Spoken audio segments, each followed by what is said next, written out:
Hi, this is Rajesh Sharma. Hyderabad చుట్టుపక్కల development అనేది చాలా చాలా న్యాచురల్గా వస్తుంది. రకరకాల కారణాలు. మేజర్గా భౌగోళికంగా హైదరాబాద్ ఒక మంచి సేఫ్ ప్లేస్లో ఉండడం చాలా చాలా పెద్ద ప్లస్ పాయింట్. దాంతోపాటు ఇది భూకంపాలు రాని జోన్లో హైదరాబాద్ ఉండడం, ఒకవేళ వచ్చినా కూడా స్వల్ప స్థాయిలో. అలాంటప్పుడు సేఫ్ ప్లేస్, ఇక్కడ హై రైజ్కు సేఫ్ ప్లేస్, వర్టికల్గా అండ్ హారిజంటల్గా ఎక్స్పెండ్ అవ్వడానికి ఎంతో అవకాశం ఉంది అనేది మనకు క్లారిటీతో తెలిసిన అంశం. అయితే దీన్ని దృష్టిలో పెట్టుకొని హైదరాబాద్కు ఎటువైపు విస్తరించే స్కోప్ ఉంది అనే విషయంలో రకరకాల చర్చలు జరుగుతాయి. నేను కూడా నా ప్రీవియస్ వీడియోల్లో వాటికి సంబంధించిన క్లారిటీ ఇచ్చే ప్రయత్నం చేశాను. ప్రస్తుతం హైదరాబాద్ను కనెక్ట్ చేస్తున్న అన్ని ప్రధానమైన రహదారులు, జాతీయ రహదారులు అండ్ రాష్ట్ర రహదారులు, వీటన్నింటికి సమీపంలో డిఫరెంట్ క్లస్టర్స్గా ఏర్పాటు చేసి ఆ క్లస్టర్స్ని రకరకాల కంపెనీలకు, సెక్టర్లకు ప్రభుత్వాలు కేటాయిస్తూ వచ్చాయి. గత 25-30 సంవత్సరాలుగా ఇదే తంతు కొనసాగుతుంది. మరి ముఖ్యంగా చంద్రబాబు నాయుడు గారు 1995లో ముఖ్యమంత్రిగా పదవి బాధ్యతలు చేపట్టినప్పటి నుంచి ఆ ప్రాసెస్ బిగిన్ అయింది. అదే సందర్భంలో ప్రపంచవ్యాప్తంగా కూడా ఐటీ ఎమర్జ్ అవ్వడం ప్రారంభమైంది. అది హైదరాబాద్కు ఒక ప్లస్ పాయింట్ అయింది. దాంతో వెస్ట్ హైదరాబాద్ వైపు ఫస్ట్ ఫోకస్ అంతా, ఎందుకంటే అప్పట్లో ఉన్న అధినాయకులంతా ఉండేది అటువైపే కాబట్టి, పంజాగుట్ట, బంజారా హిల్స్, జూబ్లీ హిల్స్ అటువైపే ఉండేవాళ్ళు కాబట్టి వాళ్ళకు కన్వీనియంట్ అయిన ప్లేస్ అటువైపు ఎక్స్పాన్షన్ వెళ్ళిపోయింది. నిజానికి జూబ్లీ హిల్స్ కొండలు దాటిన తర్వాత మాదాపూర్ అనేది చిన్న కుగ్రామం. నేను చూశాను మాదాపూర్ గ్రామ పంచాయతీ అనే బోర్డు. అది దాటిన తర్వాత ముందుకెడితే పాడుబడ్డ ఒక స్కూలు, మిగతా అంతా కొండలు గుట్టలు, ఆ తర్వాత సైబర్ టవర్స్ కన్స్ట్రక్షన్. అది నా కళ్ళారా చూశాను నేను. అదంతా రాళ్ళు, రప్పలు, చెట్లు, ముళ్ళు, పొదలుగా ఉన్న పరిస్థితుల్లో చూశాను మాదాపూర్ ఏరియా. ఇప్పుడున్న ఈ అయ్యప్ప సొసైటీ రోడ్ కావచ్చు, ఆ ఏరియా పూర్తిగా. సో అలాంటిది వాళ్ళ మనం ఆ ఏరియాను మామూలుగా చూడట్లేదు. ఒక ప్రపంచ స్థాయి నగరాలతో పోటీ పడే స్థాయికి ఆ ఏరియాలో మనకు డెవలప్మెంట్ కనబడుతుంది. రాత్రిళ్ళు ఆ రూట్లో పెడితే, ఆ మైండ్ స్పేస్ ఆ రూట్లో పెడితే మనం ఇండియాలో ఉన్నామా ఇంకే ఫారెన్ కంట్రీలో ఉన్నామా అన్నంత ఫీలింగ్ వస్తుంది. అఫ్కోర్స్ ఈ జనరేషన్ ఇదే చూస్తున్నారు కాబట్టి వాళ్ళకి అది తేడా తెలియకపోవచ్చు. బట్ ఏమీ లేనప్పుడు చూసాం కాబట్టి మాకు ఇప్పుడు అది చాలా అత్యద్భుతం అనిపిస్తుంది. సో ఇదంతా ఎందుకు చెప్తున్నానంటే, ప్రభుత్వం ఒక కీలకమైన నిర్ణయం తీసుకుంది. ఆ కీలకమైన నిర్ణయం ప్రకారం హైదరాబాద్ చుట్టూ 6 ప్రాంతాల్లో ఒక ఎగ్జైటింగ్ డెవలప్మెంట్ రాబోతుంది. నేను ఆ వివరాలు ఈ వీడియోలో పూర్తిగా మీకు ఎక్స్ప్లెయిన్ చేస్తాను.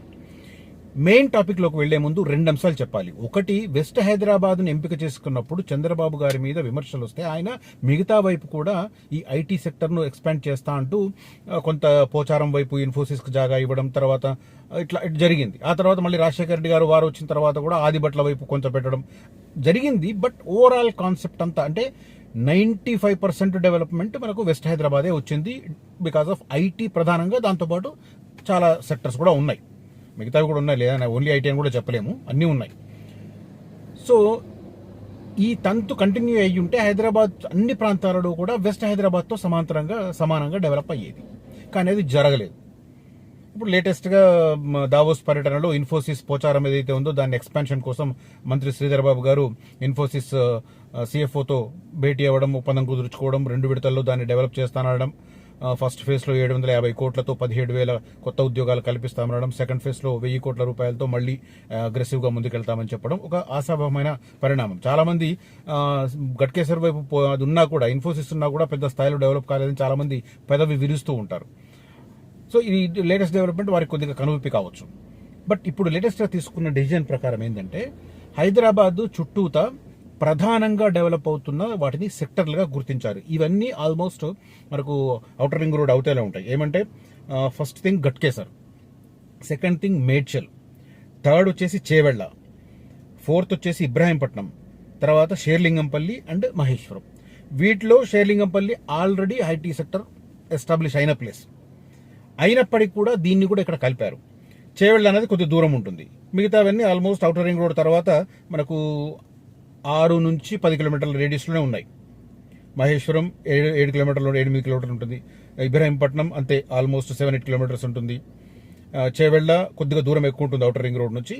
తర్వాత మేడ్చల్, గట్కేసర్ కూడా ఆల్మోస్ట్ అదే రేంజ్లో ఉంటాయి. గట్కేసర్ అయితే పక్కనే ఉంటుంది అనుకోండి. అవుటర్ రింగ్ రోడ్ ఆనుకునే కొద్దిగా ముందుకెళ్తే ఉంటుంది. సో ఈ ప్లేసుల్లో, ఈ 6 ప్లేసుల్లో 1000 ఎకరాల చొప్పున సేకరించాలని ప్రభుత్వం నిర్ణయించింది.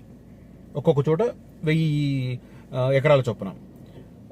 అవి ఒకే చోట గంపగుత్తగా ఉంటాయా, లేకపోతే 200-300 ఎకరాల చొప్పున సేకరించి అన్నింటిని బట్టి ఒక క్లస్టర్గా వేస్తారా? ఆ మధ్యలో ఉన్న ప్రైవేట్ ల్యాండ్స్ అట్లాగే ఉంచేసి వాటిని న్యాచురల్ డెవలప్మెంట్ కింద వదిలేసి మిగతా వాటిని ఐటీ సెక్టర్లకు డెవలప్ చేయాలని చెప్పి లేటెస్ట్గా నిర్ణయం తీసుకున్నారు. ఐటీ సంస్థలు, పరిశ్రమల స్థాపన కోసం రాష్ట్ర ప్రభుత్వం కేటాయించే భూములన్నీ ఇక అవసరాలకు అనుగుణంగా ఉండే రకంగా అధికారులు చర్యలు ప్రారంభించారు. సో మొత్తం మీద ఈ 6 ప్లేసులు గట్కేసర్, మేడ్చల్, షేర్లింగంపల్లి, ఇబ్రాహీంపట్నం, చేవెళ్ల, మహేశ్వరం, ఈ ప్లేస్లో 1000 ఎకరాలు ఒక్కొక్క చోట సేకరించి వాటిని ఈ ఐటీ సంస్థలు, పరిశ్రమలకు కేటాయించబోతున్నారు. సెజ్ లాగా వీటిని ప్లాన్ చేస్తున్నారు. సో ఓవరాల్గా ఇది అయిన తర్వాత ఒకే చోట కాకుండా ఈ 6 ప్లేసుల్లో కూడా చేయడం అనేది ఆ సరౌండింగ్ ఏరియాలో, ఇప్పుడు నేను చెప్పిన ప్లేసులన్నీ ఆల్మోస్ట్ హెచ్ఎండిఏ పరిధిలో ఉన్నాయి. ఒక చేవెళ్ళ ఒక్కటి లేదనుకుంటా, మిగతా అన్ని హెచ్ఎండిఏ పరిధే. గట్కేశ్వరం హెచ్ఎండిఏనే, మహేశ్వరం హెచ్ఎండిఏనే, షేర్లింగంపల్లి హెచ్ఎండిఏనే, ఇబ్రాహీంపట్నం హెచ్ఎండిఏనే, మేడ్చల్ హెచ్ఎండిఏనే. ఒక్క చేవెళ్ళ ఒకటే కాదు. చేవెళ్ళ కూడా ఇప్పుడు త్రిబుల్ ఆర్ దాటిన తర్వాత కూడా 5 కిలోమీటర్ల వరకు హెచ్ఎండిఏ ఎక్స్పాండ్ చేయబోతున్నారు కాబట్టి నెక్స్ట్ మాస్టర్ ప్లాన్లో. సో చేవెళ్ళ కూడా హెచ్ఎండిఏ పరిధిలోకి వస్తుంది. సో ఈ 6 ప్లేసుల్లో 1000 ఎకరాలలో సెజ్ల లాగా డెవలప్ చేసి ఐటీ సంస్థలకు అక్కడ ఆకర్షించబోతున్నారు. This one is a crucial development with regard to coming days. అయితే ఇక్కడ ఒకటి అనొచ్చు, ఇప్పుడు నేను చెప్పిన 6 ప్లేసుల్లో కూడా ప్రైసెస్, భూముల ధరలు అమౌంట్ పెరిగానే ఉన్నాయి, ఎక్కువే ఉన్నాయి. ఆ ప్లేసుల్లో ఉన్న వారికి ఇది శుభవార్త. బట్ అక్కడ కొనాలనుకున్న వారికి మేబీ కాకపోవచ్చు. ఎందుకంటే ఇప్పుడు మహేశ్వరం ఉంది, Maheshwaram over hyped area, saturation ఎప్పుడూ రీచ్ అయింది. మేడ్చల్ అంతే, గట్కేసర్ అంతే, ఒక్క ఇబ్రాహీంపట్నం అంతే, ఒక చేవెళ్ళ ఒకటి కొద్దిగా నార్మల్ రేంజ్లో దొరుకుతాయి ప్రైసింగ్. సో నేనేమంటానంటే ఈ 6 ప్లేసుల్లో చేవెళ్ళ వైపు చూడాలి. బట్ చేవెళ్ళ వైపు ఒక ప్రాబ్లం ఏంటంటే కొంత 311 జీవో ఉందా లేదా అనేది చెక్ చేసుకుని అటువైపు అడుగులు పెట్టాల్సిన అవసరం ఉంటుంది. బట్ ఇప్పుడు నెక్స్ట్ ఏంటంటే మనకు వికారాబాద్ దాకా అది వెళ్ళిపోబోతుంది. దీంట్లో ఇంకొక ప్లేస్ ఏంటి, షేర్లింగంపల్లి. షేర్లింగంపల్లికి ఆల్మోస్ట్ అబ్నార్మల్ ప్రైసింగ్ ఉన్న ప్లేసే అనుకో. సో ఈ 6 ప్లేసుల్లో రీజనబుల్ ప్రైస్లో ఏమన్నా దొరికితే మాత్రం ఇక్కడ ఇన్వెస్ట్ చేయడం మంచిదని నా అభిప్రాయం. అయితే మిగతావన్నీ కూడా హెచ్ఎండిఏ తర్వాత బాగా పెరిగిపోయిన ప్రైసెస్ కాబట్టి ఒక గట్కేసర్ కొద్దిగా పర్వాలేదు. గట్కేసర్ దాటిన తర్వాత ఔషాపూర్ ఆ ఏరియాలో కొద్దిగా హైవే నుంచి లోపలికి అట్లా వెళ్తే మనకు తక్కువ రేటుకు దొరుకుతాయి. అక్కడ ఇన్వెస్ట్ చేయొచ్చు. Up to Bibinagar, Bhuvanagiri దాకా బాగానే ఉంటుంది. దీని ఇంపాక్ట్ అక్కడ ఉంటుంది. తర్వాత చేవెళ్ళ ఒకటి, చేవెళ్ళ మధ్యలో కొంత గ్యాప్ ఉండడం వల్ల మనకు చేవెళ్ళలో కూడా అందుబాటులో ధరల్లో ఉంటాయి. మొయినాబాద్ దాటిన తర్వాత మొయినాబాద్, చేవెళ్ళ మధ్య ఇన్వెస్ట్ చేస్తే మంచి ప్రాఫిట్స్ పొందే అవకాశం కనిపిస్తుంది. ఈ 6 ప్లేస్లను ప్రభుత్వం లేటెస్ట్గా ఐడెంటిఫై చేయడం, అధికారులు దానికి సంబంధించిన భూసేకరణ, లభ్యత పూర్తి చేయడం, అదైన తర్వాత సంస్థలకు కేటాయించే ప్రాసెస్ను స్టార్ట్ చేస్తామని చెప్పి మనకు అధికారులు ప్రకటించిన పరిస్థితి కనిపిస్తుంది. సో త్వరలోనే దానికి సంబంధించిన అడుగులు ముందుకు పడతాయని చెప్పి ఆశిద్దాం. ఇక ఇప్పుడు నేను చెప్తున్న ఈ 6 ప్రాంతాలతో పాటు చేవెళ్ళ కావచ్చు, అదే రకంగా ఈ మిగిలిన 5 ప్లేసెస్ కావచ్చు, వాటితో పాటు ఫ్యూచర్ సిటీ కూడా చాలా చాలా డెవలప్ కాబోతుంది. ఫ్యూచర్ సిటీకి సంబంధించి ఇప్పుడు మోస్ట్ ప్రాబబ్లీ శనివారమో ఆదివారమో ముఖ్యమంత్రి గారు ఒక ప్రెస్ కాన్ఫరెన్స్ పెడతారు. సింగపూర్ పర్యటనలో చేసుకున్న ఒప్పందాలు, దావోస్లో చేసుకున్న ఒప్పందాలు, ఏకంగా 1,72,000 కోట్ల రూపాయల ఇన్వెస్ట్మెంట్ ఒప్పందాలు జరిగాయి. కొన్ని సూత్రప్రాయంగా అంగీకారం జరిగింది, కొన్ని డైరెక్ట్గా ఎంఓయూలు చేసుకున్నారు. దాంట్లో భాగంగా రాష్ట్రానికి పెట్టుబడులు పెద్ద ఎత్తున రాబోతున్న సంకేతాలు అయితే కనిపిస్తున్నాయి. ఆ స్టేట్మెంట్ పూర్తిగా సీఎం రేవంత్ రెడ్డి గారు ఎప్పుడు వెల్లడిస్తారో చూడాల్సిన పరిస్థితి. మోస్ట్ ప్రాబ్లీ శనివారం ప్రెస్ కాన్ఫరెన్స్ కండక్ట్ చేసే అవకాశం అయితే కనిపిస్తుంది. సో ఓవరాల్గా ఇది నేను ఈ వీడియోలో చెప్పదలుచుకున్నాను. అదే రకంగా ఫ్యూచర్ సిటీ, శ్రీశైలం రోడ్లతో పాటు మిగతా జాతీయ రహదారుల మీద ఎక్కడైనా ఇన్వెస్ట్ చేయాలనుకుంటే నన్ను సంప్రదించండి. నేనైతే ఫ్యూచర్ సిటీని, శ్రీశైలం హైవేను ఎక్కువగా చెప్తున్నాను. ఎందుకంటే అతి తక్కువ ధరలో అటువైపు మెజారిటీ సంస్థలు రాబోతున్నాయి.